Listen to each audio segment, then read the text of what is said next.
Vlog! Welcome to my guys!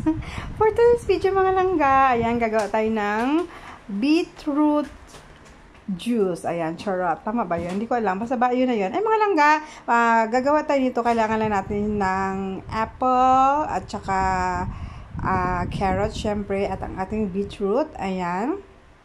Ay mga langga, i-juice natin ito. Ayan, mayroon akong juicer. Hindi ko alam kung anong brand yan. Basta ang ganda nito. Ang ganda nito gamitin mga langga. Tsaka, ayan, ay lang, medyo pricey lang siya. Ayan. Pero hindi naman akin yung mga langga. Sa amo ko yan, charot. Ayan. Pero syempre, parati ko ginagamit kasi, ayan, ano anak ko. Ang ganda kasi gamitin. Grabe.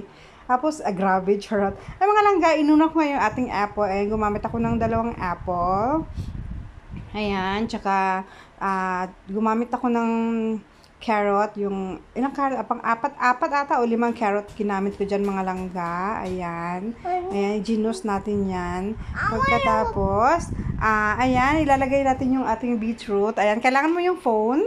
Ay, kailangan na iburangda yung aking phone. At syempre, yung ginamit ko yung beetroot yung mga langga, 2 beetroot lang pala ginamit ko dyan. Sorry mga langga, kasi inaano ako ni Purangday. Parang gini-istorbo niya ako ba? Ayan, istorbo niya ako, nagbo-voice over ako.